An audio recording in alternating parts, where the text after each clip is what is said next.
him be on the show now. How's it going, Doctor? It's good to see you, Russell. Thanks for having me on. I'm so happy that you're here. You were recommended to me by our mutual friend, Bear Grylls. He just simply texted me, you gotta have Paul Saladino on the show. And for that reason alone, and now but I love you more than ever because you're a hero-jawed, white-toothed wonder man. And I want to talk to you about carnivore diets, and I want to talk to you about gorgeous brown ball bags. What if your ball bags are already brown, Paul? How do you even know the bloody difference? And what's the point of all this ball bag bakery and carnivorism? Did you know that your testicle sac, the scrotum, it's some of the highest concentration of melanin in your body? So you can get a tan on your body, but your balls can get even more tan than the rest of your body. So like the melanin in your ball sac is more than everywhere else. Paul, is that why the ball bag is generally speaking, and I'm talking in the Caucasian skin tones here, because let me think about that. I'm thinking I'm talking universally. The ball bag is browner than the rest of the skin tone. Is that right? Yeah, because it has melanin. And the idea here is just that real sunlight, I mean, you experience this with Bear when you guys are out sunning your ball sacks in the wilderness. Real sunlight is valuable for humans. Real ultraviolet light does a lot of things in the human body that vitamin D capsules can't do. We know that vitamin D is valuable for humans. We saw this during the COVID pandemic when the majority of people admitted to the hospitals were vitamin D deficient. I mean, how many thousands, tens of thousands of lives could be saved with attention to simple supplementation with vitamin D? But even sunlight is better than vitamin D supplementation. And you can get it wherever you want, on your skin, on your chest, or you can get it on your coffee-soaked balls now. That's the antidote to coffee on your balls. Marinate them in caffeine and bake them in the sun. Paul, I'm so glad. I'm actually going to need you as an expert witness because during the pandemic, at the height of it, I did march into the emergency room and I said, while yous lots are coughing and spluttering on ventilators, these guys are the solution. And I'm not afraid to admit, I presented my ball bags to some of the senior consultants and medical officials there. They asked me to leave, and would you believe it? I'm facing prosecution and even trial. So the point of this is it brings about natural vitamin D. Your ball bags are the route to health. Now, you know, Paul, that I'm a very committed vegan. By God, I live and I die for sweet lady veganism. But you're saying that the carnivore diet might have some method to its madness. And what about veganism? Is it some sort of fad? Should we put aside our compassion for the cow and down a bit of their leg? Not at all. I think that anyone who makes an intentional choice with regard to their diet, anyone who's not just walking as a zombie and eating whatever foods fall in front of them or they can pick up in an airport or at a fast food joint deserves to be appreciated. And though you and I make different intentional decisions with regard to our diets, the first step for people finding health, and I think being a good citizens in the community of the earth, is making intentional choices and understanding how we're choosing to eat. With regard to meat versus plants, I have found and I have concerns that when humans don't eat meat and organs, so we're talking about like muscle meat, steaks, hamburgers, or organs like heart and liver, which come with the whole package of the animal, there are a lot of nutrient deficiencies that can develop unless we're very, very intentional about supplementation.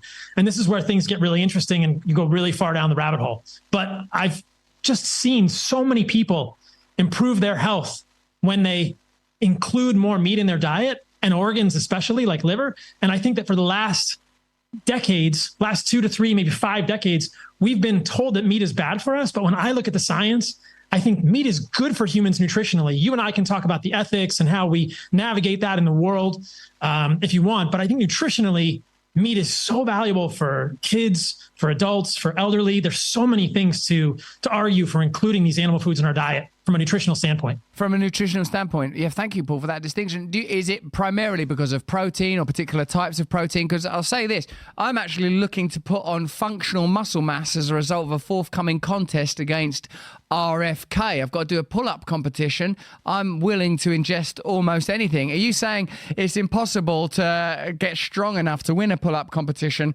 without a little bit of meat in your diet? And what is it in particular that where are the benefits derived from, mate? There's the protein in animal foods is more bioavailable than the protein in plant foods. But there are examples of people who eat a vegan diet who have lots of muscles. And some of those people are probably supplementing with some steroids or some exogenous hormones. But I know people in the vegan community that I've had respectful conversations with who are probably just taking a lot of protein powder.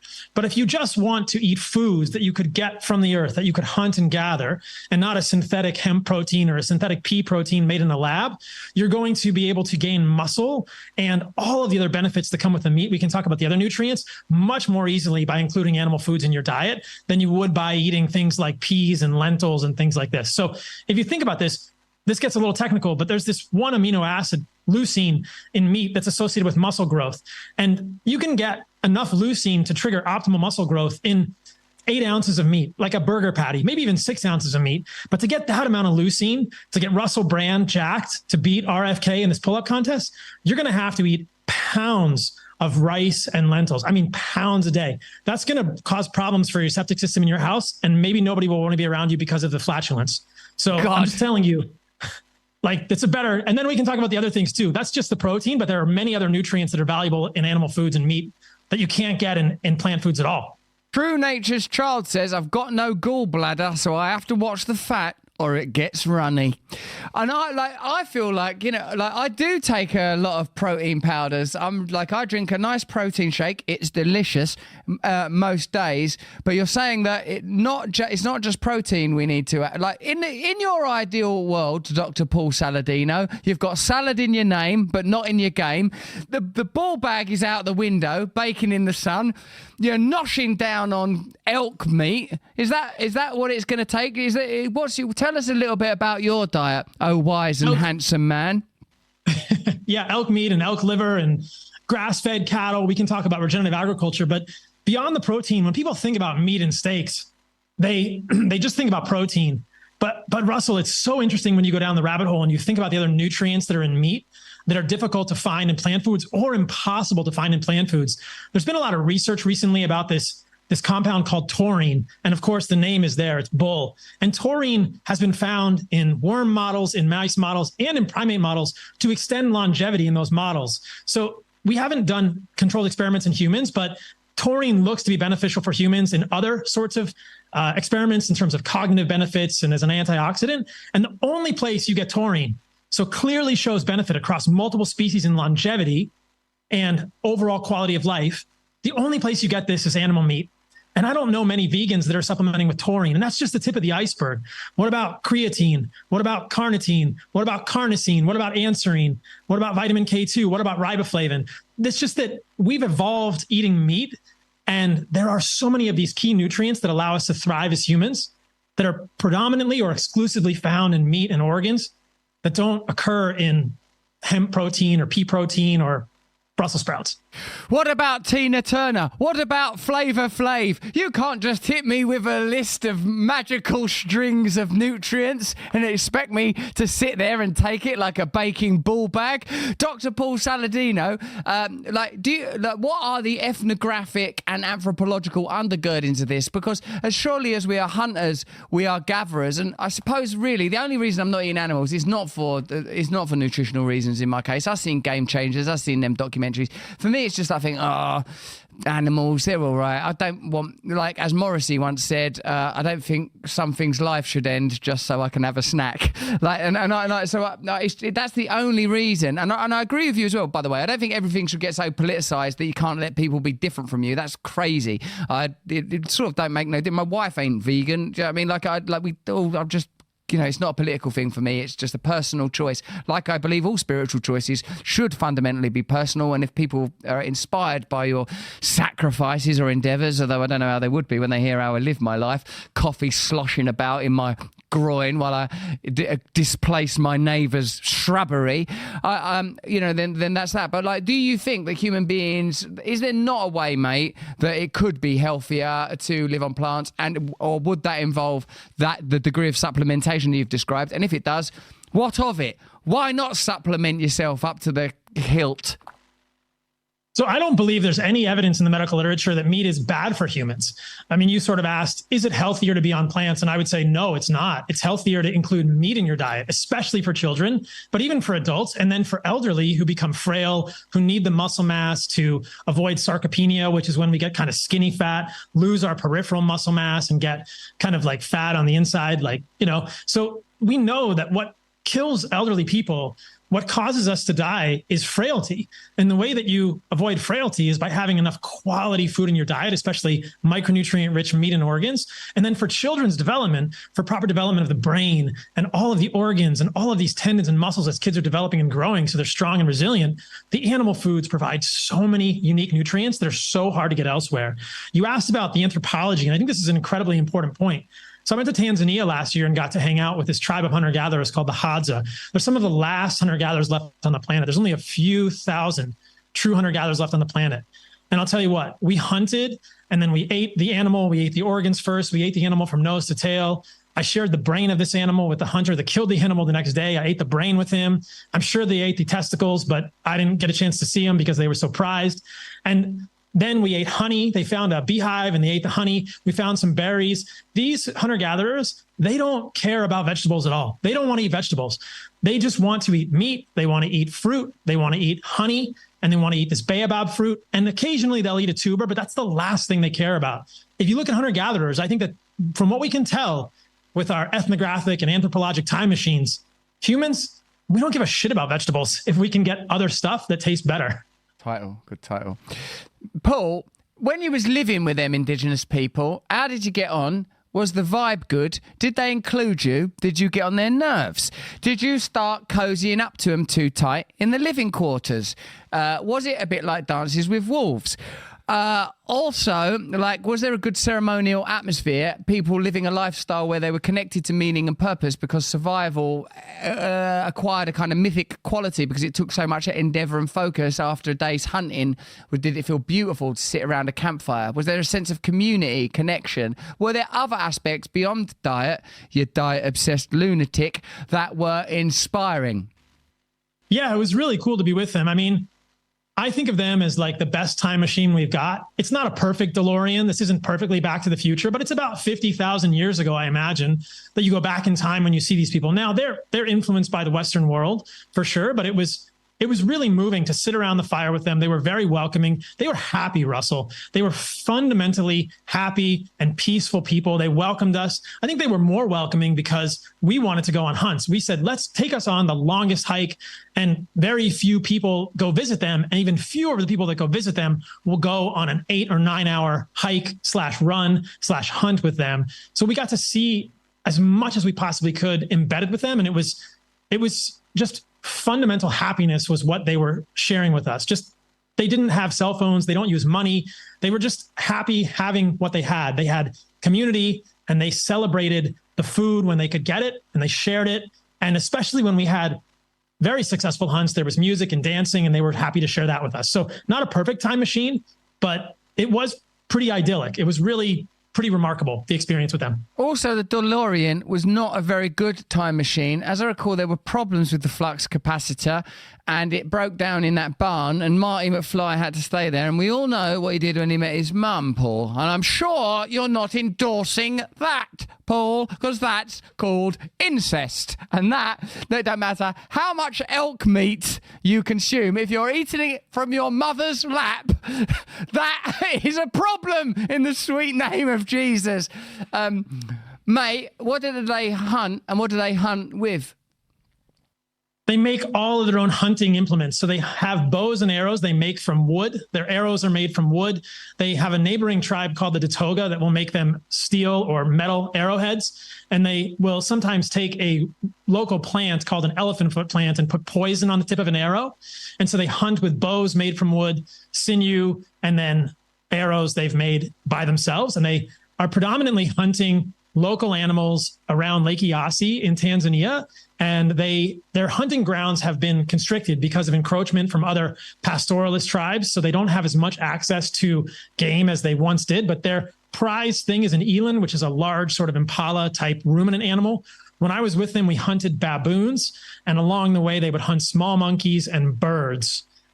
Did you ever go with the bow and arrow, and wouldn't you feel a bit guilty shooting a baboon down because it's so, sort of the simians beings are so human? Like, I imagine them tumbling out of a tree, sort of going, ah, and almost maybe going, bloody hell, I got a date tonight.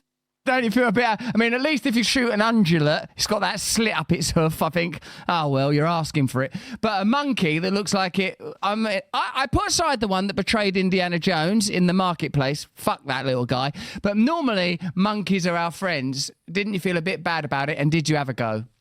It's so when we were actually at the key part of the hunt for the baboons, this tribe of Hadza, this maybe 8 or 9 Hadza males hunters, they just scattered everywhere. They were running, and I was just sort of watching and like trying not to get in their way, but they were herding the monkeys in certain ways. They had dogs. And so they were the ones that were actually trying to get the monkeys out of the tree, or the baboons, excuse me. So I wasn't directly involved in the baboon hunt. I was like right there with them, but it was so frenetic. And I'm a Westerner, right? I've never hunted a baboon in my life. I've never been in their tribe. I have no business doing this with them.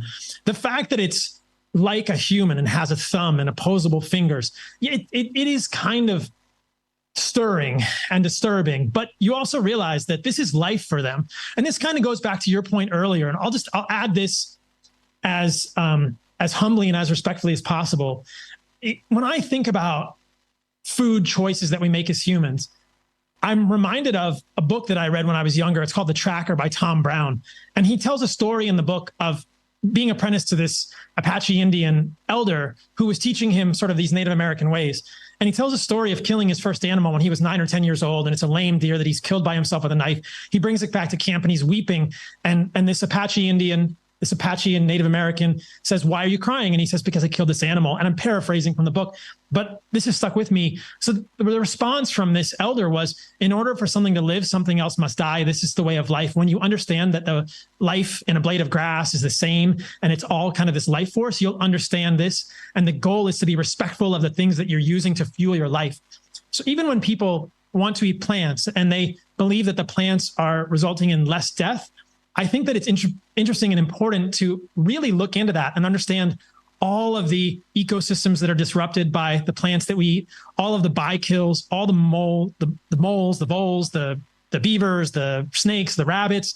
There are literally tens of thousands of lives that are disrupted, that are displaced, that are killed when we're plowing a field to grow plants. And so I think that if we want to live on this earth as humans, and I feel like you especially illustrate this, we have the ability to do a lot of good in the world as humans. We have to accept that in order for something to live, something else must die.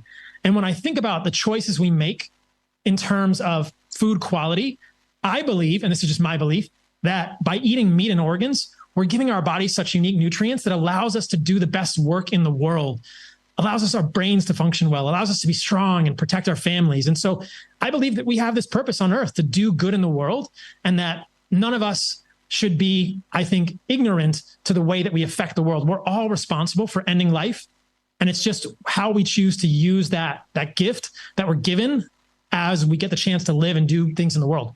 Those are excellent points, Paul, and it's to a degree exposes that sometimes we adopt the pose of morality when what we are in fact discussing is sentimentality rather than true morality. That the consequences of the food systems and how they're economically undergirded is not free from a negative impact, exactly as you've described. And this ideology of non-separateness, acknowledging a continuum of life beyond materialistic, individualistic, solipsistic obsession with the role of humans and our sort of supremist kind of position in hierarchies even beyond the food chain and in sort of ultra civilized social systems.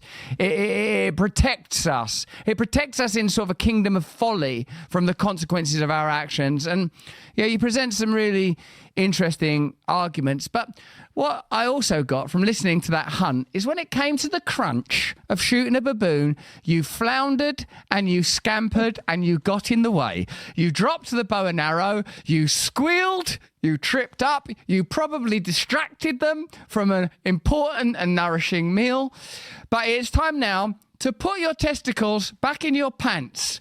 The sun has got its hat on and your balls should have their pants on, because this is an important moment in our show and it's as indigenously wonderful as any native ceremony you might have experienced. Oh, well, that was a shock. That's when Gareth asked the question that happens, Paul, and here it comes, look. Paul, that was really interesting. I mean, you've raised some amazing points, and I've recently started eating meat again myself due to a lot of the things. When were you going to tell us? Well, I was hiding it from you. You bastard. What have you been having? For these very reasons. No, you've just heard that. What's next? You've been out kicking a baboon. I went down London Zoo yesterday and kicked a baboon up the bollocks. It's the only way that I could ensure myself a full head of hair. This is outrageous. I've started to reintroduce some meat into my diet for the reasons that you. But what you didn't know them reasons. Well, who do you think I work with all day long? Young Putin. What's young Putin be saying? He's obsessed with this information. If you're not necking a raccoon he loves kidney, Paul. He thinks Paul's a god to him. Is he? Yeah. Young Putin's in there, Paul. He loves you. He looks like Putin, the Russian leader, when he was a young man. Like he's a dead ringer for him. He's well into your gear. Yep. He loves it. He's sat there now sucking on a baboon's butt simply to impress you. That's before he knew it was nutritious. Go on then, ask your question. So I wondered what, in terms of, you mentioned grass-fed meat is, the kind of the best that you can get, and it's important. When it comes to people, because obviously that comes with a certain expense to it, grass-fed meat, the high-quality meat that you ideally want to buy. What if you can't afford that? What about people who want to, get the same kind of quality meat, but they have to go to the shops to buy it? Can you get Paul? What you going to do about that now, Paul Saladino? What they got to do? Stick their bum out the window and see if they can get some vitamin D up the rectum? You think you've got an answer for everything, don't you, Saladino? Well, he's got you, hasn't he? The lad from Hull, he's flummoxed you. It's privileged elitism. We can't all go off and live with a tribe, annoying them by ballsing up an important hunt. Can we? Some of us are down Lidl, down the middle aisles, eating brains faggots. So this is a really interesting point. So let's just make sure people understand what grass-fed meat means. So I want to be clear that I stand with you guys shoulder to shoulder and not being a fan of industrialized agriculture for animals, whether it's chickens or pigs or cows. I think clustered animal feeding is not the way that we create healthy ecosystems for those animals, not the way that we create the healthiest animals. And it certainly isn't good for those animals' welfare and in their lifespan. But when you've seen a grass-fed and grass-finished cow, that's a cow that's basically on a pasture its whole life. And I've been to a lot of farms. I've been fortunate to be with a lot of really cool farmers that I've learned a lot from, because I grew up in the suburbs of Northern Virginia. I'm not a farmer. I'm not a Hodza hunter, as Russell has clearly outed me for. But when you're with these farmers on these farms and you see these cows, they're eating grass. They're healthy cows. They eat grass for their whole life, which is what they're meant to eat evolutionarily. Like all other species on the planet, I think that cows have a species-appropriate diet. And I think humans in some ways have a species-appropriate diet. So I think that it's clear that grass feeding, grass finishing of cattle is good in so many ways. Good for the cattle, good for their being while they're alive. They have this happy, healthy life. And all animals die eventually, right? If they're in the wild, they're killed by a predator. These cows are just safe and they get to eat grass and they're healthy their whole lives. It creates healthier meat free from pesticides and other things that come with grain feeding at the end of a cow's lifespan when it's in a clustered animal feeding operation. And from an environmental perspective, if you look at the carbon emissions, if you want to get that granular, we know that this way of raising animals, especially regenerative raising, where they do rotational grazing of these animals, is actually carbon negative or carbon neutral. So there's so many reasons to eat grass-fed meat. It's nutritionally better. It's free from pesticides and mold toxins that come with the grains. And from an environmental perspective, if that's something you get wrapped around the axle about, if you're worried about carbon emissions and these kind of things, it's clearly beneficial. Now, for some people, the grass-fed meat is more difficult financially. I'd say it's probably 20 to 40, maybe 50% more expensive. I want people to not let perfect get in the way of benefits. And so if someone can't afford grass-fed meat, get the meat that you can afford, because I do think that even though we know that a grain-fed animal is not ideal from a lifespan perspective, from a life cycle perspective, it's still going to have lots of good nutrients. It's still going to have the taurine and the Flavor Flav and the Tina Turner that we talked about earlier, Russell. And, it's going to have these unique nutrients that are hard to get other places. And then I think that people can start to make these calculations in their mind. For me personally, I can't think of anything that's a better investment than quality of food for you and for your family. But I'm going to let everyone else listening to this make their own decisions in terms of how they use their finances. Maybe they want to spend it on going to get a bow and arrow. You're not going to get a bow and arrow and go around their house and spangle it off in the wrong direction, telling them that it's Paul Saladino's way or it's the highway. Oh, we're allowed to make our own choices. You're not going to march us into McDonald's and make us sup down a pint of cow fat with a straw. No. You know what's interesting about McDonald's, though, and a lot of these fast food places, is that even at McDonald's, and I've done some content about McDonald's and how bad their French fries are, how many ingredients and how bad their food is. But you can go to McDonald's in terms of like getting food availability. Their quarter pounder is 100% beef. They don't have any additives in their quarter pounder, and they don't use seed oils to cook it. So it was interesting, when we were in Austin, I wanted to talk to some of the homeless people and ask them, like, how much money do you get asking people per day? You can get a 4 quarter pounders at McDonald's for $6 to $7. And that's for someone who has no stove and no way to cook. You can get 100% beef. Now, is that the ideal way to get beef? No. Is that the ideal beef? No. But the accessibility is there. And even in like the fast food joint that is the epitome of probably many causes of our health problems today, there is an ability to make a less bad, potentially even reasonable health choice in terms of high quality meat. Dr. Paul Saladino, Thomas Beard in our local chat says, have you ever tried any plant-based food, or do you think it's beneath you, you heartless monster? No, I added the last bit. He just said, have you tried any plant-based food? I was a vegan once, Russell. I was a raw vegan for 7 months, probably about 14 or 15 years ago. And I would go to my local grocery store and buy 2 heads of kale per day. So I'd walk out with 6 heads of kale. And this cute girl at the grocery store says, what is that for? And I said, well, it's for my smoothies. And I made these huge green smoothies. So I've been down the vegan path myself. Like I said, I respect people's autonomy and their ability to make these choices. I just believe as a physician and from a scientific perspective that there are better choices for human health that can be made ethically and morally as well. So I've been there. I haven't tried any of the vegan burgers. Every time we do content on any of this stuff, my whole team is trying to like, just eat some Beyond Burger. And I just won't do it. Why, Paul? Because I know what's in the ingredients, Russell. And I worry a lot of these plant-based foods contain seed oils, which are something that I have a major problem with. I don't think it's healthy for humans. Things like corn, canola, sunflower, safflower, soybean oils. I'm not convinced that I want to get leg hemoglobin. So like fake hemoglobin in my diet. A lot of the plant-based burgers contain cellulose, which can be problematic for the human gut. So I look at this food and I think it's not healthy for humans. And if someone is really feeling a pull from the deeper regions of their brain to eat meat, that's probably an evolutionary signal that you need those nutrients. I have a study here from Johns Hopkins University, and it says that when Paul Saladino says the vegan pathway, he's referring to his own anus. Is that true, Paul? Of course it's true. It's Johns Hopkins. How could I debate that? Can't debate Johns Hopkins. Paul, thank you so much. What an amazing conversation. What a fantastic perspective. So much to think about. Let's stay in touch. I think we've already got each other's emails and that, and we'll communicate more, or I'll get it off Bear or something.